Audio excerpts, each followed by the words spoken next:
पूजा घर में ये 3 चीज़ों का रखना होता है अशुभ। धन का नाश हो जाता है, माँ लक्ष्मी ऐसे घर का त्याग कर देती हैं। इसी के साथ हम जानेंगे कि 3 विशेष चीज़ों के बारे में जिनका पूजा घर में होना बेहद ही आवश्यक माना जाता है। अगर आप घर में सुख समृद्धि और धन की कामना करते हैं तो ये 3 चीज़ पूजा घर में अवश्य ही होनी चाहिए। स्वयं भगवान श्री कृष्ण ने इनके बारे में बताया है, तो पूरी जानकारी के लिए वीडियो को अंत तक जरूर देखिएगा। नमस्कार दोस्तों, आप सभी का स्वागत है हमारे YouTube चैनल पर। तो दोस्तों चलिए वीडियो में आगे बढ़ते हैं। दोस्तों, प्रत्येक मनुष्य अपने घर में एक छोटा सा पूजा घर अथवा मंदिर अवश्य बनाता है, जिसके अंदर वो अपने सभी प्रिय देवी देवता तथा उनसे जुड़ी महत्वपूर्ण चीज़ों से श्रद्धा भाव के साथ रखता है। वो अपने मंदिरों में देवी देवताओं की तस्वीरें, पूजा पाठ का सामान इत्यादि चीज़ों को भी रख देते हैं।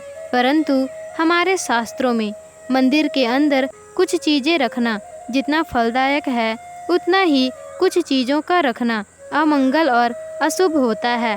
ये कुछ वस्तुएं ऐसी हैं जिनसे घर में नकारात्मकता बनी रहती है और लड़ाई झगड़े और कलेश नुकसान भी होता रहता है। आज हम जानेंगे ऐसे ही अशुभ चीज़ों के बारे में जिन्हें कई लोग जाने अनजाने में घर के मंदिर में रख देते हैं।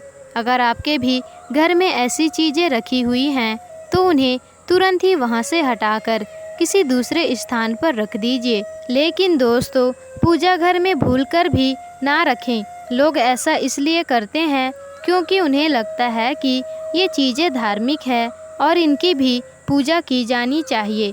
भगवान श्री कृष्ण कहते हैं कि कलयुग में मनुष्य कुछ अशुभ चीज़ों को धार्मिक मानकर उनकी पूजा करेगा, जिसे शास्त्रों में वर्जित माना गया है।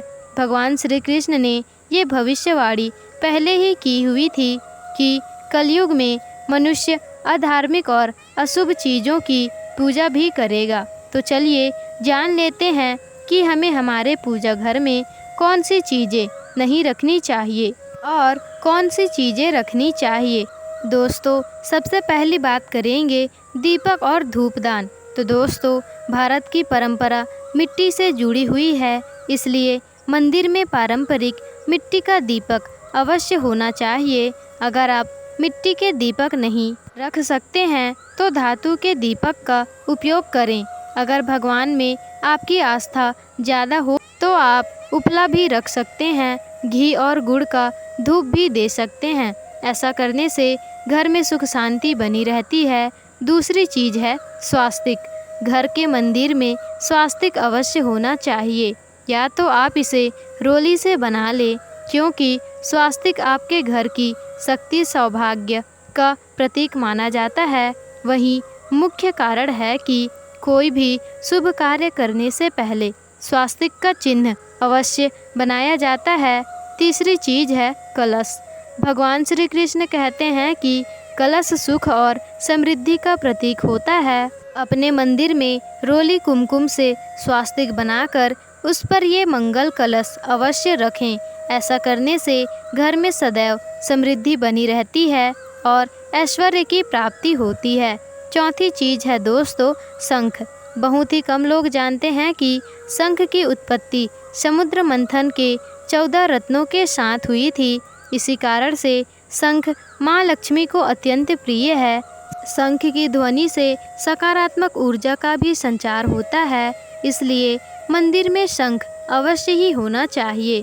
शंख की घर में उपस्थिति से माँ लक्ष्मी प्रसन्न होती हैं और उस घर में कभी भी धन धान्य की कमी महसूस नहीं होती। पांचवी चीज़ है दोस्तों घंटी।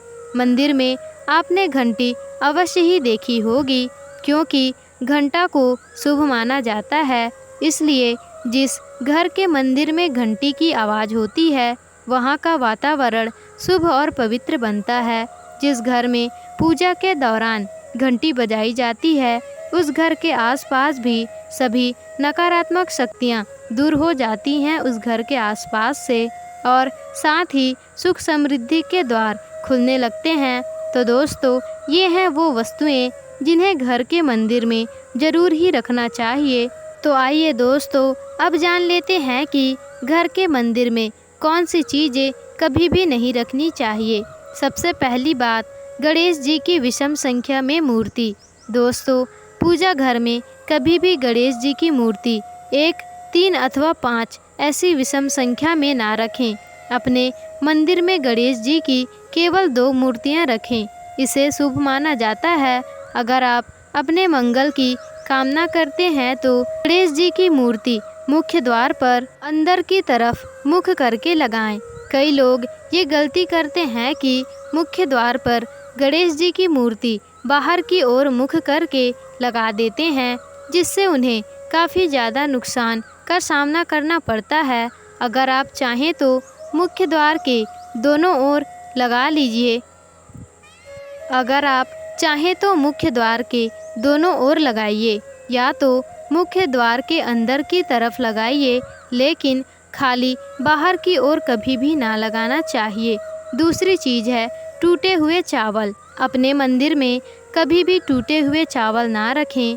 साथ ही साथ पुराने चढ़ाए हुए चावल अधिक समय तक ना रखें, नकारात्मक ऊर्जा फैलाते हैं ये। दोस्तों, आप ये भी बात ध्यान में रखें कि आप मंदिर में रखने वाले चावलों का इस्तेमाल हल्दी पर भिगोकर ही करें, इससे अधिक शुभ परिणाम मिलेंगे।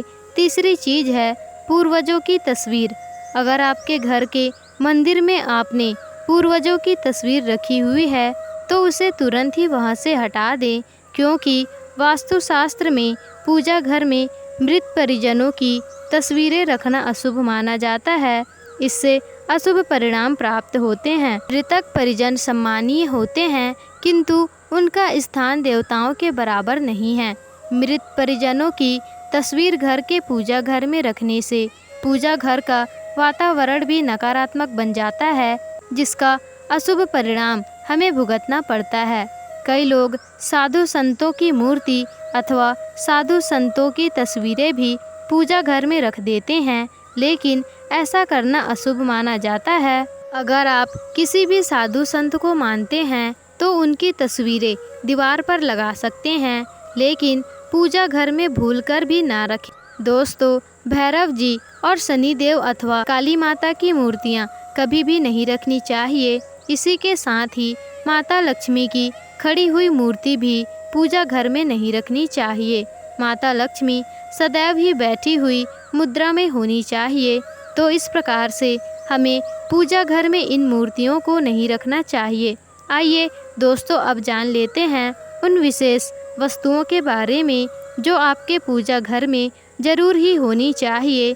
इन चीज़ों के पूजा घर में होने से घर में होती है धन की वर्षा। माँ लक्ष्मी करती हैं ऐसे घर में स्थायी रूप से वास होता है दोस्तों। तो दोस्तों, पहला चीज़ है गंगा जल। हमारे शास्त्रों में गंगा जल को अत्यंत पवित्र माना गया है, इसलिए पूजा घर में गंगा जल का होना अत्यंत आवश्यक है।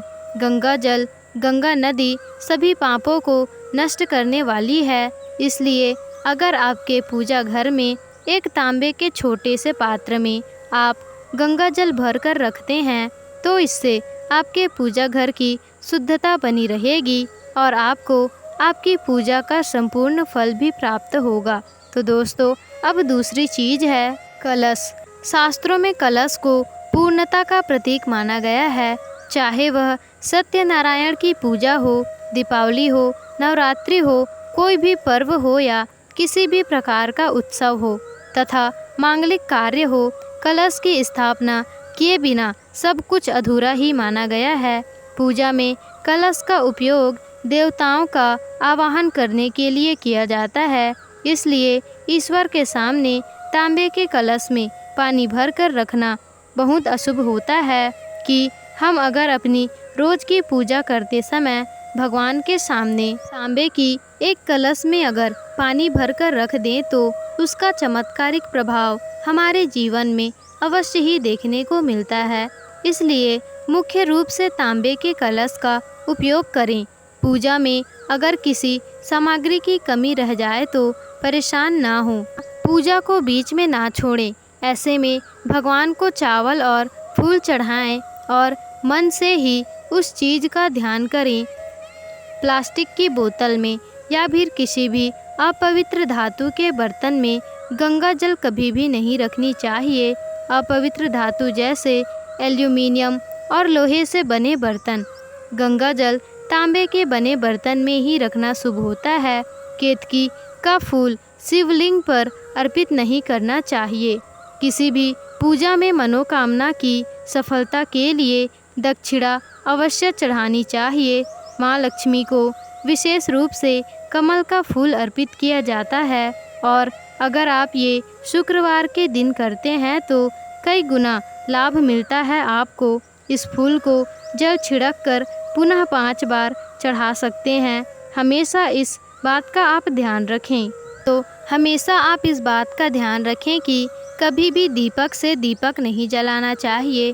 दोस्तों, शास्त्रों के अनुसार जो व्यक्ति दीपक से दीपक जलाते हैं वे रोगी होते हैं। घर के मंदिर में सुबह और शाम को दीपक अवश्य जलाएं। एक दीपक घी का हो और एक दीपक तेल का जलाना चाहिए। पूजा घर में दीपक सही जगह रखना चाहिए। घी का दीपक हमेशा दाईं तरफ और तेल का दीपक हमेशा बाईं तरफ रखें। जलपात्र, घंटा, धूपदानी जैसी चीज़ें हमेशा बाईं तरफ रखनी चाहिए। तो दोस्तों, आप सभी को यह जानकारियाँ पता थी या नहीं पता थी, हमें कमेंट बॉक्स में ज़रूर बताएं। और अगर वीडियो पसंद आई हो तो वीडियो को लाइक, शेयर, कमेंट्स और चैनल को सब्सक्राइब ज़रूर ही कर दीजिएगा।